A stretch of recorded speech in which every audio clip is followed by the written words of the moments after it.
Good afternoon, everyone. Thank you all so much for joining us today. So we have our Care Connections webinar series that I'm so excited about this event today, this episode. It's going to be about expanding your toolbox, alternative resources for end-of-life care. And I really hope that this is going to be very supportive and meaningful and educational for everyone. So before I introduce the speakers, I just want to share with you all, the presentations should go to about like half an hour, a little bit more than that.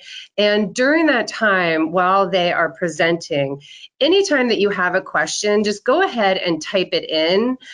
Because when they get to the end of the presentation, that's when I'll start reading them your questions. So it's just a good way for you to be able to remember the question that you have. Yeah, I think that's about it. There is also the option to raise your hand. You'll see an icon with a hand, and you can raise your hand. And then when they're done with the presentation, when I go to questions, I can then click on your hand, and then you'll be prompted to unmute yourself. Once you're unmuted, you can then actually talk and have a conversation with them. So if you want to do that as the option for asking your question, please do go ahead. But if you're feeling shy and you want to just type in your question, absolutely do that. So I will introduce our speakers. So we have Emerson Lee, pronouns they, them, is a certified dementia practitioner, end-of-life doula, trained through Going with Grace, and founder of Happy Memories Elder Support, LLC. They are also a certified Montessori dementia care professional, member of Reimagining Dementia, a creative coalition for justice, and former life enrichment coordinator who has provided one-on-one support and accommodation to over 100 memory impaired elders. Emerson loves life, especially anything that involves dogs, flowers, and cake. And we also have Lupe Tejada Diaz. So Lupe was born in Mexico City, pronouns she, her, is an end-of-life care specialist and death doula living and working on Coast Salish and Squamish territories, and I hope that I pronounced those correctly. Lupe studied under Alua Arthur of Going with Grace and founded Doula Damn Thing, an organization dedicated to addressing the racial, socioeconomic, and environmental disparities in modern death care. A proud member of the Pearl Collective and a board member of A Sacred Passing, Lupe firmly believes that death care and community care are deeply intertwined. She enjoys playing piano, hiking in the forests of Washington State, and curling up with her cats and a good book. So I will go ahead and pass all of this over to Lupe and Emerson. So thank you both so much for joining us today. And just a reminder, when you have your questions, please go ahead and type those in, and we'll address them at the end of the presentation. Thank you so much, Jennifer. Hi, everyone. Thank you so much for being here. And of course, thank you to the Alzheimer's Foundation of America and the Care Connections team for opening up this space for us. Today, we're going to talk about death. And for many of us, it's the first time that we've had the opportunity to explore death and all the feelings that come along with it. These feelings might be unknown and a bit uncomfortable, but we are here to hold space for everything that might come up. You are welcome here exactly as you are. My colleague Emerson Lee and I will be holding this presentation in two parts. The first is a bit of a crash course on what a death doula / end-of-life care specialist is, and the second, how our work applies specifically to memory and dementia care and in support of loved ones in that context. So, without further ado, let's get started. So, who am I? As Jennifer said, my name is Lupe Tejada Diaz, and I'm the founder of Doula Damn Thing. As she said already, an organization that firmly believes in facing the challenges currently present in end-of-life care and providing access to critical resources to all. We serve predominantly low-income, LGBTQA+, undocumented, veteran, and BBI POC communities. I studied under Lua Arthur of Going with Grace and was part of the very first cohort of her doula certification program. It feels like a million years ago, but here we are. I'm currently serving on the board of directors for Sacred Passing, an organization in Washington State whose mission is to guide and assist people towards a more conscious dying experience while honoring individual autonomy. At my core, I am an activist, advocate, and lover of little wonders, and in this work, there are so many moments of wonder and beauty. I'm eternally grateful to be part of them all. We'll also have a little cameo by my cat here. I am working from home, so please take that as a nice little break from death if you need it. So, what is a death doula? A quick linguistics lesson for you. The word death doula comes from Greek, meaning women or one who serves. And in short, a death doula is someone who provides all the non-medical care and support of the dying person and their loved ones, the practical, spiritual, and legal. Our main focus is to support and empower people through this process and meet them where they are on their journeys, regardless of their familiarity with grief and death. We are there to stand alongside them. Now, what do I mean by meet them where they are? This means that it's not necessarily my job to push them into death acceptance, into death positivity, or into anything else, really. I am here to walk with my clients down whatever path they have chosen. And we are not scary. We're not here to speed up the dying process. We're certainly not here to kill people, as I've been told before. We share some similarities to birth doulas in the ways that we advocate and support our clients. We simply want to spread awareness for all the options available to us in end-of-life care. So what do? We do quite a bit. From the coordination of advanced directives and trusts to sitting vigil with the dying person and their loved ones, to home funerals and body disposition assistance, legacy, ritual work, which Emerson will touch on a little bit later, grief accompaniment, probate guidance, medical advocacy, to pretty much everything in between. While it's true that COVID has affected the way that we're able to serve our clients in some ways, geared up in PPE and ready with different forms of technology, we are still very much on the front lines of death care. To put it plainly and honestly, there simply isn't enough readily accessible support for people in end-of-life care. The pandemic has showed us that as a society, we are incredibly ill-equipped to deal with death and provide our people with proper and dignified care. Death tolls and other COVID-19 statistics showed us very clearly that Black and Brown people simply do not have access to the same resources as their white counterparts. While this has always been the case in America, it is apparent now more than ever. Even in death, we are given very little dignity. Some funeral homes still are entirely unwilling to honor beloved cultural traditions or simply unaware of these important rituals. Many morticians and embalmers don't know how to work with our hair or skin tones. We end up looking not quite the way that we should, and it's often left as oh, well, sorry, couldn't fix it, but that wouldn't be acceptable in any other position or any other practice, and I'm not sure why it's still acceptable here. We have not been prioritized at all, and we still are treated as second-class citizens. In these instances, a death doula can help make sure clients are treated with respect and cared for. Many people also struggle with medical advocacy and end-of-life care, and as Lua Arthur says, medicine is as much an art form as it is a science, and we need to know when the masterpiece is complete. When we approach end-of-life care from a death-phobic perspective, we cannot possibly know when to say enough is enough to curative medicine and focus on palliative support. These conversations are unfortunately rarely had with a dying person, and without a certain level of medical literacy, our clients find themselves being pushed into more invasive and life-prolonging treatments that are unwanted and unnecessary. This is especially true for Black, Brown, Indigenous people of color. We simply don't have access to care and to conversation and to honest expression in these instances.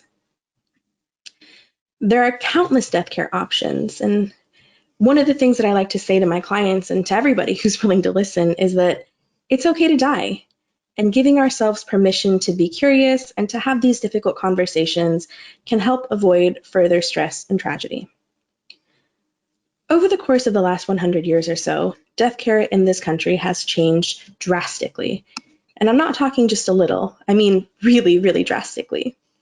It's been medicalized, sterilized, and turned into a multi-billion-dollar industry. Multi-billion-dollar industry.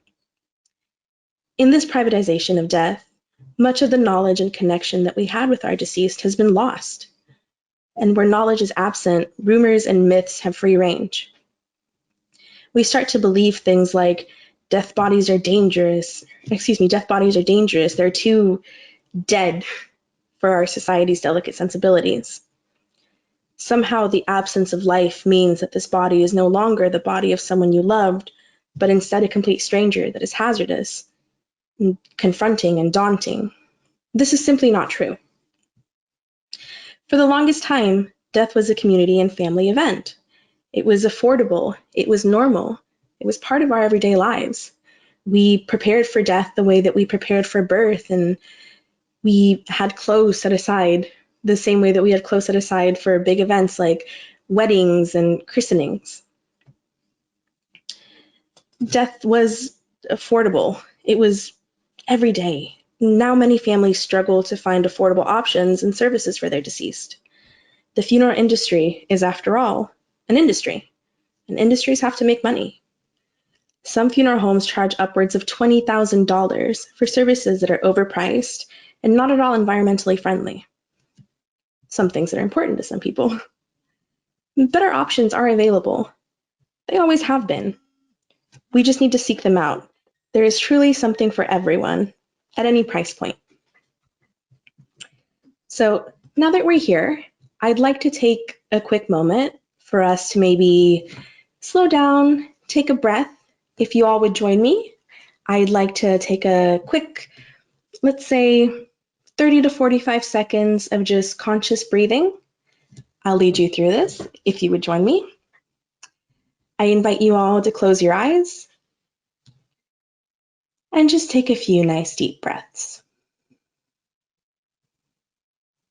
And as you breathe, feel your breath go into your body, expand your lungs, feel your feet on the ground, feel your hands wherever they might be. And just remember that you're here and that you're in this body and that you're present with us. You are alive. And you will not stay like this. I know I promised a moment of peace, but that's about as peaceful as we can get around here.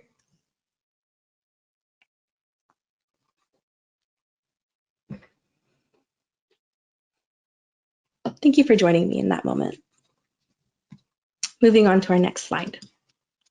Why is advocacy and community involvement important in death care? Not every death doula has every single skill.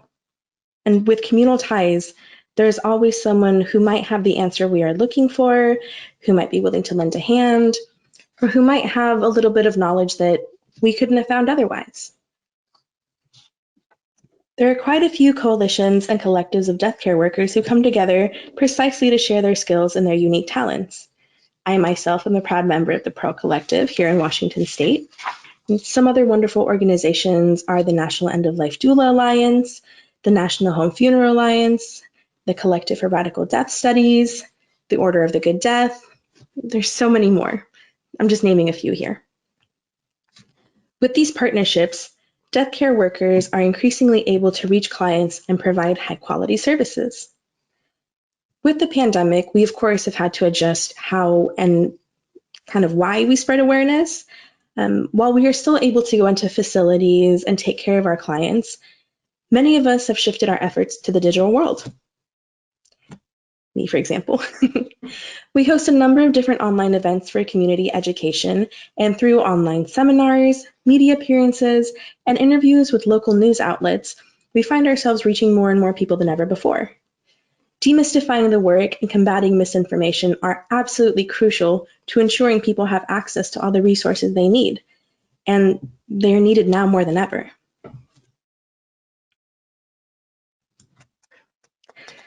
So this information is sacred knowledge that has been around for millennia. We have been caring for each other in life and in death for as long as we have been around as a species, quite literally since the dawn of time. Although different civilizations and cultures have had distinct ways of caring for their dead and dying, we've all done it, and we all do it. We have always done it. We share food, we share stories, we share tears and laughter. We bare our souls and let others hold us when we fall apart. You don't need a certification to do something that is human instinct. This information might have been forgotten, and these instincts might have been suppressed in our modern world, but they are still there, and they are still very much ours. I'd like to draw your attention to the image in this slide for a brief moment. The woman on the far right is Sophia, and she is a healer and an elder in my tribe. On my 25th birthday, my people honored me by partaking in different rituals with me. They celebrated my age, they celebrated my abilities, and they spoke love into me for an entire month. In this picture, she is teaching us how to prepare sacred medicine. We are combining different herbs and cacao, honoring them individually as a part of the earth and as a part of our bodies. She tells us how to gather the herbs and how to prepare them, but more importantly, how to care for each other in the process. She tells us that everyone has a role to play and that every role is absolutely vital. Those who cook for us nourish our bodies and souls. Those who watch the children are quite literally protecting our future generations. Those who prepare the medicine give their loving intentions and efforts, speaking nothing but kindness and love and health into these herbs and into this mixture of medicine. Those who sit back and watch are holding space for the sacred activities. Although they have no formal certifications, many of them an education that doesn't go past elementary school, they are still doulas and caretakers in their own right. Our elders teach us that healing can be found in community. And the thing that I love most about this work is that that's precisely where this work is centered, in community, in love, and in our hearts. So death is so many things.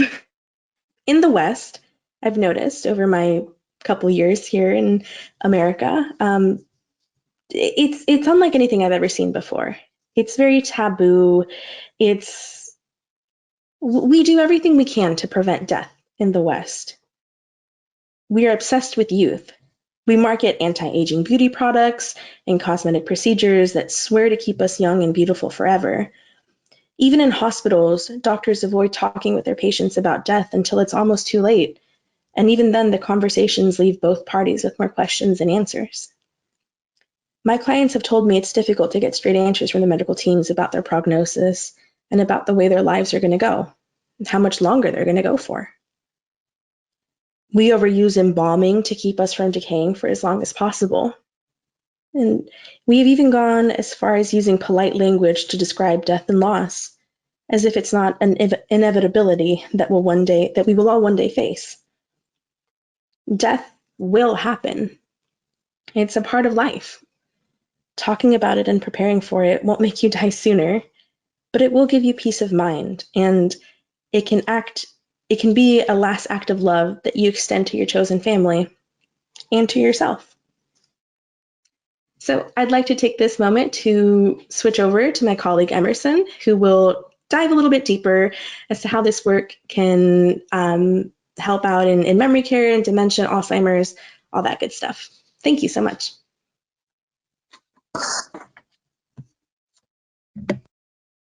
Hello, everyone. Let me get this going. Okay, so like Lupe said, I'll be discussing what end-of-life support can look like for Alzheimer's and other neurocognitive disorders. So who am I? My name is Emerson Lee, and I use they, them pronouns. I'm the founder of Happy Memories Elder Support, LLC. I'm an end-of-life doula through Going with Grace. Lupe was actually my student guide, and I'm a certified dementia practitioner as well as a Montessori dementia care professional. And I'm a member of Reimagining Dementia, a creative coalition for justice, which anyone can sign up for. It's just a quick application, and it's or a quick form fill out. It's a very positive group that's bringing a lot of creativity and playfulness to dementia. So it's a super fun, beautiful group of people. And I am a former life enrichment professional. So I worked one-on-one with over 100 different elders and spent so much quality time with them and learned so much from them. And that is why I do what I do. I want to share what I learned from them with the world. So a note I want to make about language, and this is new to me, something I've been learning, but the DSM-5 actually changed the term from dementia to neurocognitive disorders. And a lot of people with neurocognitive disorders prefer that terminology. I think they feel like they're taken more seriously and there's less stigma attached to it. And it can be a really powerful way of reclaiming the word because it can be used so negatively sometimes. And it actually, the root word of dementia means without mind. And even if someone's really progressed in a condition, even in the final stages, they still have a mind. So you'll hear me say neurocognitive disorders. I also say cognitive impairment because a lot of my clients might not have they might not have a specific diagnosis, but there's some form of cognitive impairment that we want to accommodate and help them learn to live with. So wanted to point that out. So the reason we are kind of separating these into two presentations is that people with Alzheimer's and other neurocognitive disorders have unique needs. They are progressive conditions that can still provide years of life. And so many doulas will work in the final days to weeks of someone's life. And a doula who works with someone with Alzheimer's might be with them for months to years. They might just check in once a month instead of being there a lot more consistently when someone's going through active dying. And I am one of the few people currently who's doing specifically doula work applied to Alzheimer's. I think a lot of doulas would be willing to do it. And so that's something that I will talk about later. But it's, I like to combine being a doula with being with someone through the final years of their life. And I find it really, really meaningful. So services might need to be adjusted, the normal doula services, which can be many, many things, to the unique needs of a long-term condition that affects cognition. So I'll discuss a few of them here. I'll discuss companionship, comfort care, advocacy, legacy and life review, and then virtual support. So the first one's companionship. So doulas can compensate for the law of disappearing friends. And that's a term that was coined by a wonderful woman named June Berg. There's a picture of her here and you can just feel the good vibes from her picture.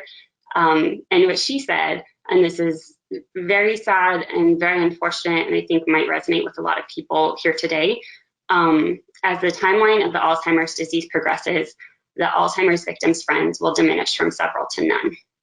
And that is one of the biggest reasons I do what I do, because I want to help people and empower people to move toward people with these conditions instead of away from them, because it's just, they're some of the most lovely, delightful people. And it just, like, I can't process why people move so far away from them. I understand, but it's, you know, it's something that really I want to change in the world. And I know a lot of other people are working on that with like the coalition for Reimagining Dementia. So it's important work, but doulas can be part of that. Doulas can be part of the group of people that's moving toward, and they can be present with the person and just be a friend to them. A lot of the people that I've worked with, they just think I'm their friend. And I sometimes refer to myself as a professional friend because I'm just spending time with them and we're having conversations, we're enjoying our time together. And a doula can do that, as well as providing respite and support to loved ones. Assisting others in a support network to be present. So there may be estranged family members or family and friends who just don't know how to be with the person because of all the changes they've gone through. And a doula can help navigate those family dynamics and bring people back into the circle if they're willing to, as well as providing referrals to additional support. So companionship is very important. Comfort care is another thing that doulas can do. So depending on their skill sets and their services, they might be able to provide aromatherapy, body work like massage, energy work like Reiki. We hear a lot about therapy animals and music. And then something everyone can do, just sitting with the person and being present with them.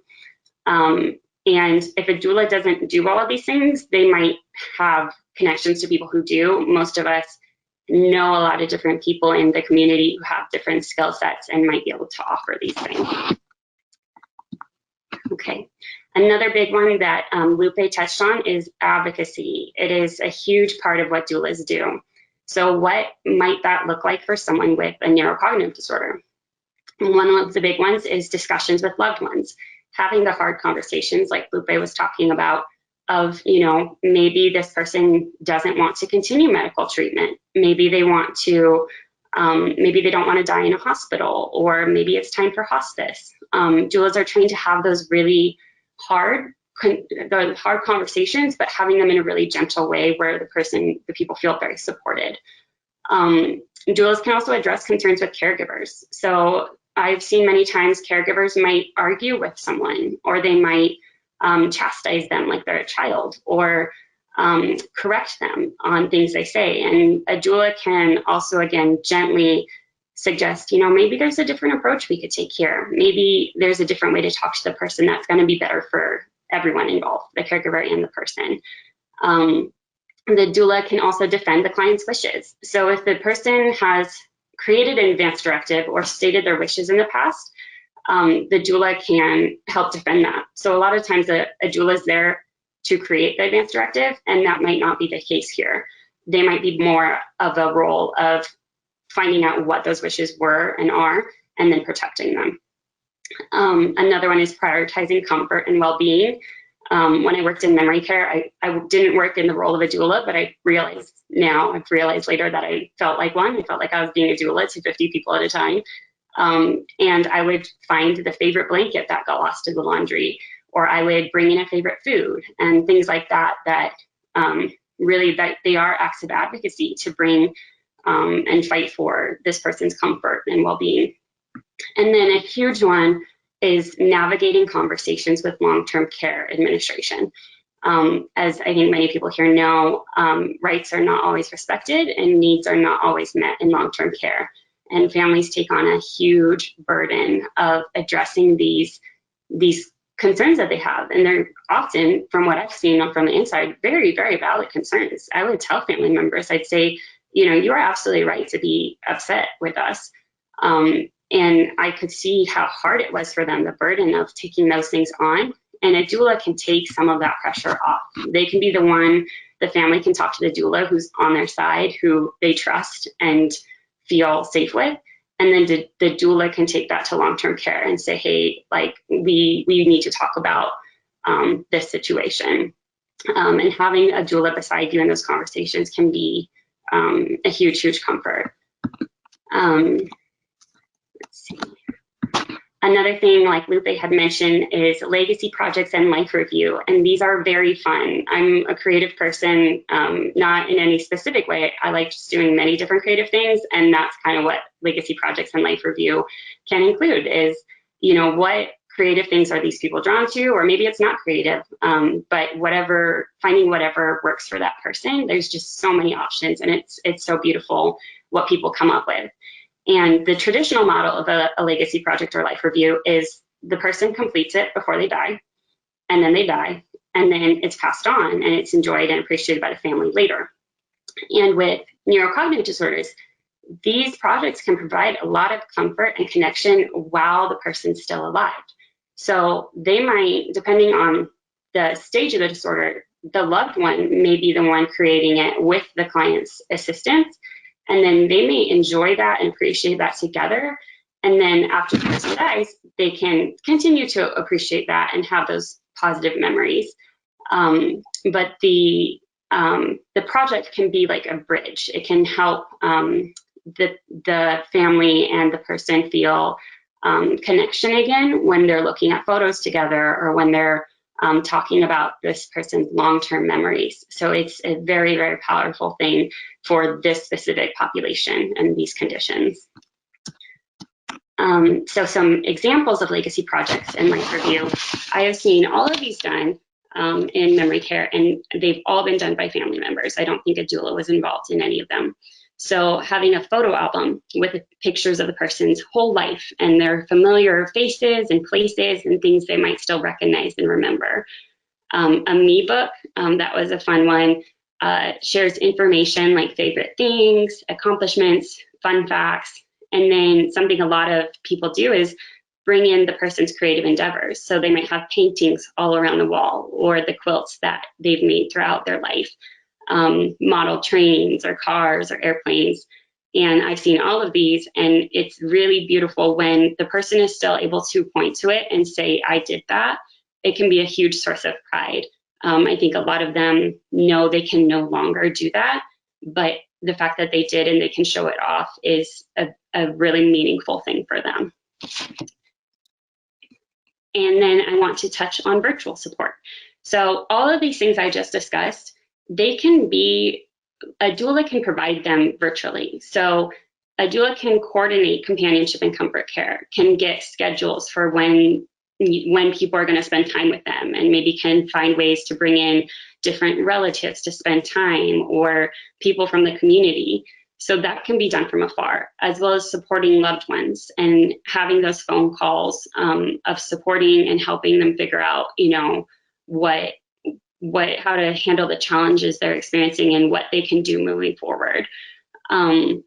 The doula can also consult with the care team and advocate for the client, so they can have conversations with caregivers or with doctors if the family gives that permission.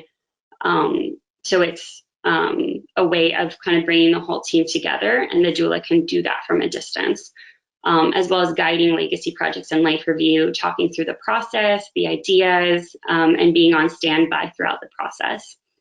So something that Lupe and I both learned in Going with Grace is that the benefit of a doula is not just providing a service, but empowering and supporting the loved ones as they provide it. So a lot of people think it's just we come in and we do something, but a lot of what we do is actually stand back as we empower the loved ones doing it. So things like comfort care, advocacy, legacy projects. I personally believe it's a lot more meaningful when the loved ones feel empowered to do those things for their loved one. And we are there to just be that support, be on standby, offer our guidance and our insights. Our mentor, Elua, has said, you know, people know how to die. And I think the same is true of people know how to be present through a disease process, and they know how to show up for their loved ones.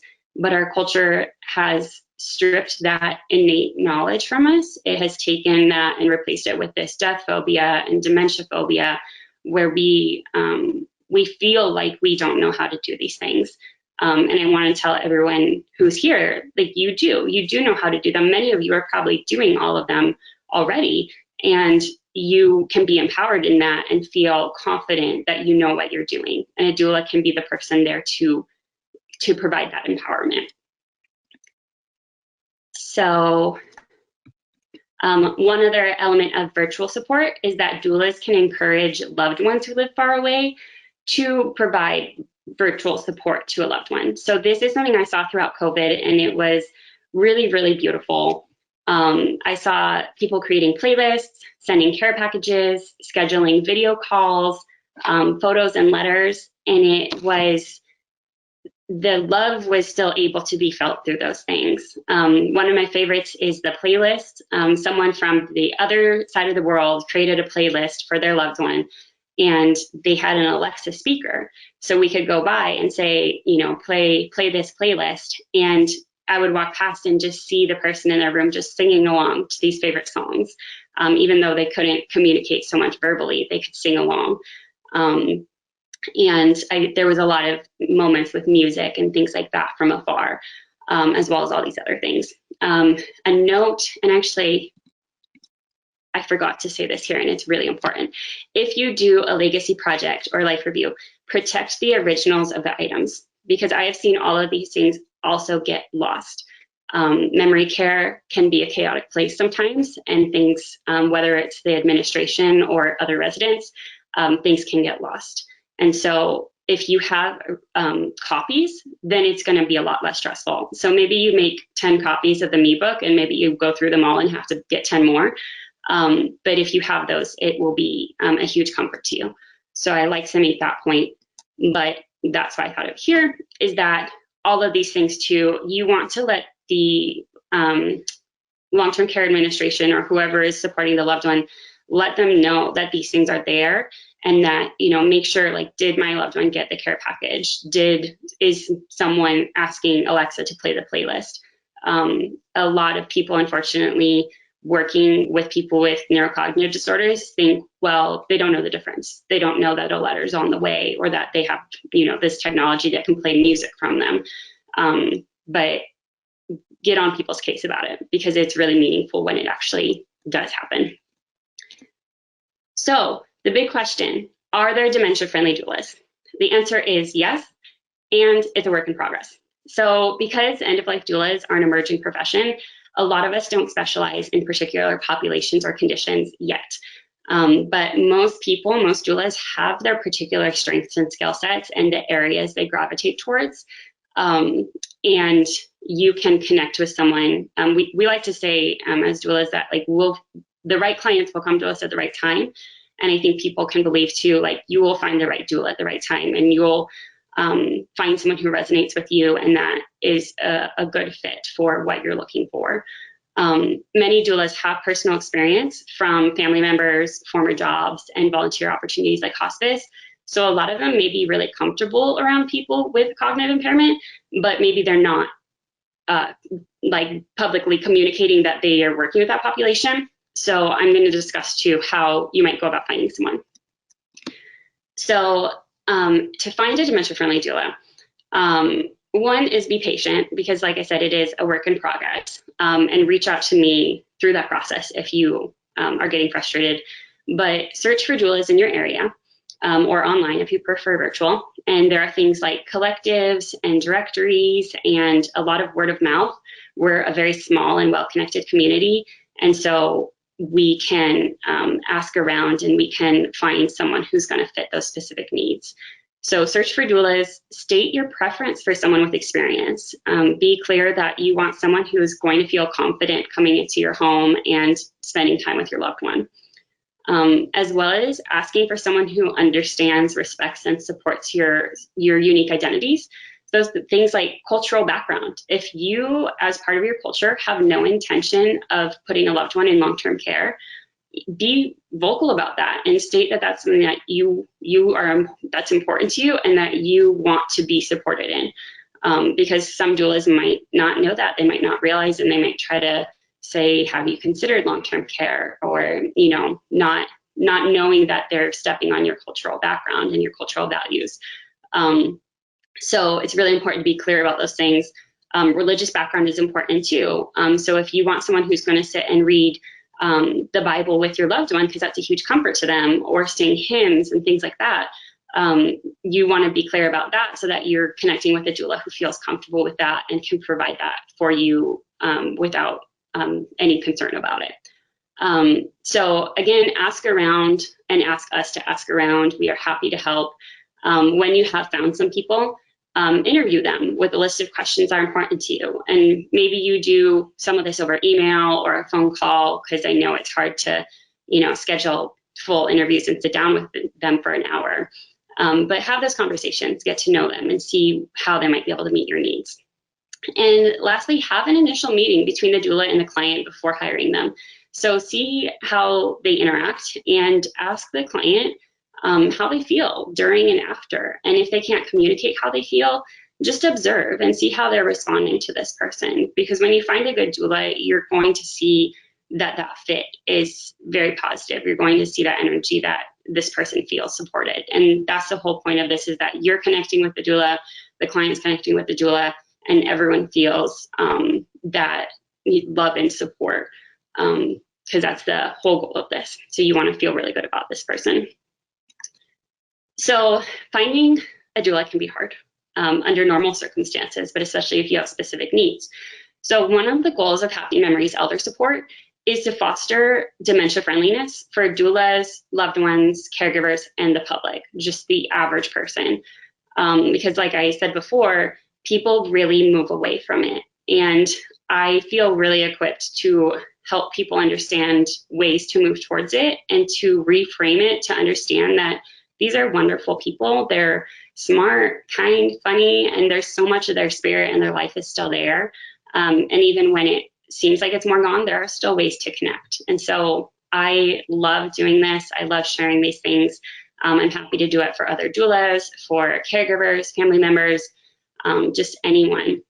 So I have monthly resources on Patreon, and I have an example here. So I share, I call them the monthly snapshots, and I share a technique, a philosophy, and a recommendation each month. So it's designed to be something really quick and easy, because if you are caring for someone, you don't have that time to go read an extensive thing. So it's just 3 paragraphs is what it is, but there are 3 paragraphs that can help you get an understanding of maybe a new philosophy or a new technique that can really help you and empower you. Consultations are another one. So, and actually I should say too, the monthly resources, I was talking as if they're for just caregivers and loved ones, but if you meet a doula that you want to work with, you can direct them to sign up for my resources, and then they will have that empowerment, and they can actually see, if someone signs up for my Patreon, they can see all the previous ones. So they could go in and they can print off the previous ones and have this, little booklet of these different recommendations and feel even more confident with your loved one. I also offer consultations. I've recently rebranded them to, I call them Phone a Professional Friend, like in I can't even remember what reality show, but Phone a Friend, that when you need your question answered, when you need to call someone up because you are struggling with something, I'm a professional, but I'm also, I can also be that friend who's ready to support you and maybe think of some new ways we can move forward and help you feel better about whatever situation you're facing. So those are available, and they're on a sliding scale payment plan. And that's another thing that I can do for loved ones and caregivers. I can also do it for doulas. And so one of the focuses of what I do is I also focus on supporting clients, and of course, confidentially not sharing their personal information, but doulas can call me if they're encountering a challenge. And then finally, I have a Death Doulas for Life Enrichment program. And that's a way of, let's say there's a doula who's working with a client and they're supporting someone who has cognitive impairment. So I will consult with the client and their loved ones, and I will consult with the doula, and then I will be on standby as the doula spends time with the person. So maybe you have someone who is not sure how the first meeting is going to go, and you want to feel better about them. When you walk away from the house, you want to feel like the doula and the person are going to be safe and be okay and have a good time. And so I'll be on standby by text or phone, whatever challenges come up. So that's Death Doulas for Life Enrichment. And I also provide referrals to other doulas, support providers, organizations, and resources. I'm constantly building a pool of resources that I can recommend to people. So I would be so happy to hear from you. If you're looking for a doula, or if you just are looking for resources, whatever it may be, I have my email there, emersonlee@makinghappymemories.com, and my website is makinghappymemories.com. I really want to help families and loved ones create happy memories, have happy memories from this season of life where they feel like they're connecting with their loved one. And a doula can provide so much to you through that process. And I'm happy to stand on standby and be a support to the doula. So hopefully there will be more doulas that you can hire. But like Lupe said, you can be a doula too. You might already be one, because supporting others through life's transitions is a natural human instinct, and we have been doing it for the entirety of human history. So if you can't afford or find a professional doula, if you're listening to this and you're like, that sounds so stressful, like I can't go through that process, it's just so much, you can still do these things, or you can have someone help you do them. So companionship, comfort care, advocacy, legacy projects, and life review, all of these different things that doulas do, you can do them.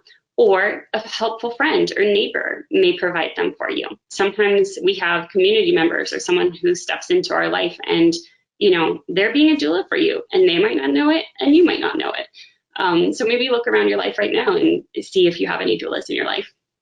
Being a doula is all about being present and providing support and leading with the heart. It really is a truly heart-centered vocation, and it's all about, being with people. And that's something we can all do. So please don't be discouraged if this sounds overwhelming. So a call to action, end-of-life doulas are an emerging profession, and life-affirming and dementia-friendly care can be hard to find. So we're at the forefront of both of those things, and there's so many exciting possibilities on the horizon with them. And together, working on those things, we can bridge the gap. We can become the best possible friends and advocates for people who are living and dying with neurocognitive disorders. And something that is very important to me in Happy Memories is that this process can be full of joy and peace and connection. It's easy to think that the process of dying is just somber and like miserable and just the worst possible thing. But that's part of the beauty of it, is that it can be, and then it can also be just full of life, even at the end of life, even through the dying. And there can be so much joy and so much connection and such tender moments. And so please know that this can be really a fun process. There can be laughter, there can be joy, as well as all of the other things. And doulas are there to hold space through that whole process. So we are happy to partner with you, happy to be present with you through everything you're experiencing. And yeah, we look forward to becoming more of a presence in the world. End-of-life doulas are very, very happy to talk about what we're doing. And we answer questions all the time. So I'm going to pass it back to Lupe if I can get out of here. And Lupe will finish us up.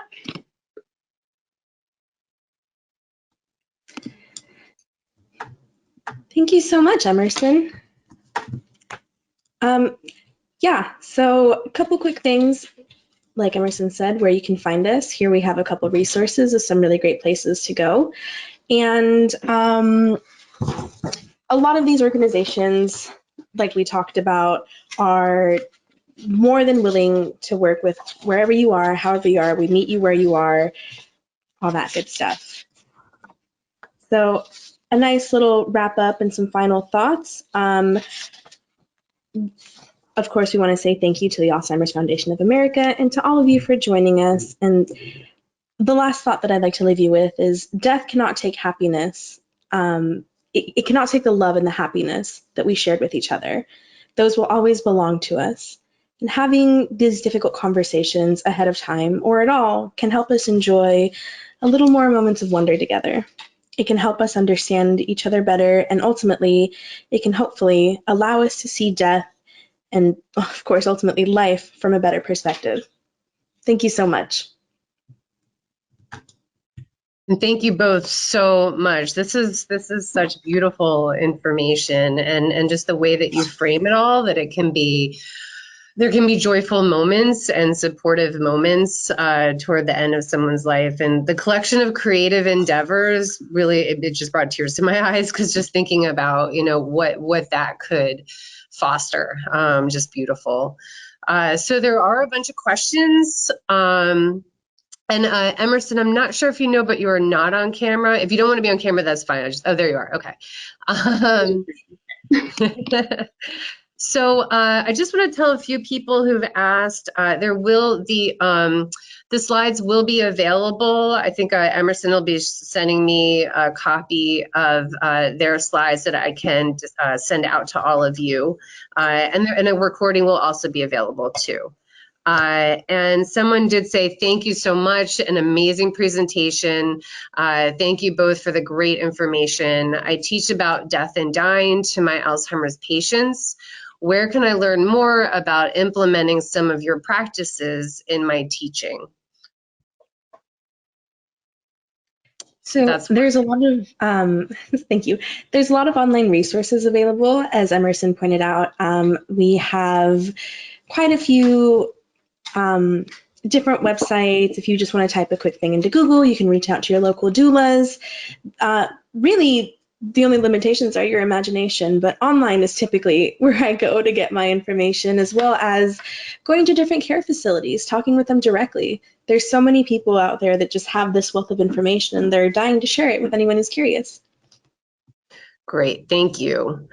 Someone had asked, they said, are doula visits done mostly in homes or facilities? I know facilities would have restrictions and want to provide doulas with their own safety training. Right, so we can actually go into both. I work with quite a few facilities here in Washington State, in California, Canada, Mexico. Really, when you go into facilities, it's just a matter of open communication and honest conversation. Going into homes is a little bit easier because there's more access, there's less, limitations, but people nowadays are becoming more and more open and welcome to doulas in bigger hospitals, facilities. So yeah, we can go to both. Great, thank you. Someone had asked, how is it handled if families want to utilize end-of-life doula services, but long-term care facilities, funeral services, etc., do not acknowledge professional doulas? This is a really great question. This is where advocacy comes in, because in all of these instances with care facilities, funeral homes, body disposition options, whatever the case may be, you are the client and it's you who they have to acknowledge. If you want to bring on a doula, and if they're not okay with that, then perhaps it's time to look into somewhere else who is going to accommodate your needs, your desires, and your wishes. This is your life, and you should have complete control and autonomy over it. Yeah, so true. So a couple of people were asking about like the cost and payment for end-of-life doulas, and if insurance ever covers it, or Medicare, or is it only private pay? Sure. Another absolutely wonderful question. A lot of us work on sliding scales. There's no really set pricing for doulas. You can look online and there will be a couple of resources, but we work within the community and with our people. So, for example, I work with lower income communities. I work with marginalized communities, so I don't charge them very much. If I work with other people who do have means to pay, if I work with organizations, and of course I ask for donations from them to be able to support my community. I know that doulas, a lot of us are really focused on doing the work, and so whatever that means, we're there to help. Insurance so far doesn't quite cover us yet, because this is, as Emerson said, a very emerging profession. And over time, slowly, they're starting to integrate us as holistic care and as life coach. So they cover a couple things, but we'd like to see in the next 5 or 10 years to be completely covered and completely recognized. So thank you for that. Thank you. And someone was asking, trying to understand a little bit about how deaf doulas combine palliative and preventative care services, like if there is any type of combining of those supports. Sure. Emerson, do you want to take this question? Sure, yeah. So I think that most doulas, we want to come alongside someone at whatever stage that they're at. So if someone is still seeking preventative care, we're not like hospice where we're going to say absolutely not. Like you have to, give up is the way people think about it, which isn't what hospice is. But you don't have to commit to not receiving preventative care. We work with people who aren't even close to dying, but who just want to start thinking and making plans and figuring things out. So we will work with a super healthy 21-year-old if that's, where they're at. And so just being clear about what your expectations and your goals are, and finding someone who will come alongside you, that's definitely very possible. Yeah, thank you, Emerson. Yeah, we combine our work very well in the sense of we mean it when we say we'll meet you where you are. If you want to focus solely on curative care, we'll be there every step of the way. If you want to focus on palliative, if you want to focus on preventative, whatever you want, we will be there. Great, thank you. And I do see that Jacqueline has her hand up. Jacqueline, I'm going to unmute you if you still have a question so that you can unmute yourself now and verbally ask your question. I'll just give you a couple seconds just to see if you still want to do this. So yeah, Jacqueline, you just need to unmute yourself.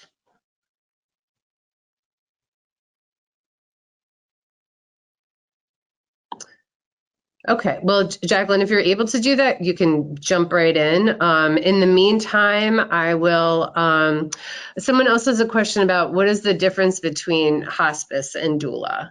I guess people needing that sort of clarity a little bit more. Sure, that's a really good question. So hospice, You get transferred to hospice if your care typically, if you're given a terminal diagnosis of a year or less to live. And hospice is a facility or a program that you can go to where you can talk about what kind of care you want to receive for that last terminal year of your life or however long you have. And it's different to the way that doulas work, because doulas, like Emerson said, we work with quite literally whoever wants to come to us, right? Although we do work closely with hospice and in hospice, we don't necessarily just make that the main focus of our work. We are there for, kids, young adults, elders, whoever needs us. But yes, that's the main differentiation. Gotcha.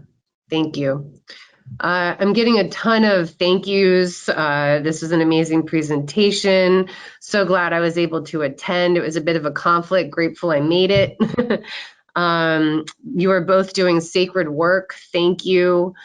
Does the person, let's see, a bunch of other thank yous. Sorry, I'm trying to get, and somebody was asking, does the person have to be dying to hire a death doula? But I think Emerson, you had touched on that. Don't hire us as soon as possible. Okay. Yeah, I'm getting amazing people. Great job. What training do doulas need? That's another one that I'm getting here. Oh, Emerson, if you want to take that, I think you're going to really touch on that beautifully. Yeah, there's a lot of different trainings in it. You can really find one that just resonates with you. It's not required. There's not currently. There may in the future be, especially if insurance gets involved, a more formalization of a certification process. But doulas can seek out their own training, and there's so many beautiful programs. Some of them are a lot more like heart-centered, emotional, spiritual work, and then, or spiritual for those who are inclined towards that. And then some of it's a lot more just practical, logistical. So there's a wide variety of different options. Great, thanks. Yeah, so I guess we're pretty much at the end here, unfortunately, but the thank yous just keep pouring in. I'm just getting so many. The role is actually a mission and very much needed. Thank you so much. It's nonstop. So I just want to thank you both so much for this. Is there anything else that you all would like to share before I wrap this up? Emerson? I just want to say thank you to everyone for being here. I think doulas often, we get frustrated because we want to talk about this vocation, and we want people to understand we're here for them. And so the fact that there's so many people who came, that's really beautiful. So thank you all for being here. Beautifully put. Yeah, I just want to reiterate that and say thank you very much for making the time to have this kind of difficult conversation. I know it's tough. I know that it can be uncomfortable, but I hope that we made you feel safe and held. And I hope that you know that there's a community of people here that are willing to talk about the nitty-gritty, the morbid, the macabre, whatever you want to call it. Tuesday for me, but we just want to talk, and we're here for you. Well, thank you again so much. So to everyone, just so you all know, so Lupe and Emerson are going to share information with me that I will then share with all of you, including their information and some additional information. So just thank you all so much for joining us this afternoon. I forgot to say what my name was. My name is Jennifer Reeder. I'm the Director of Educational and Social Services with the Alzheimer's Foundation. So yeah, thank you all so much. Greatly appreciate this, and have a wonderful afternoon.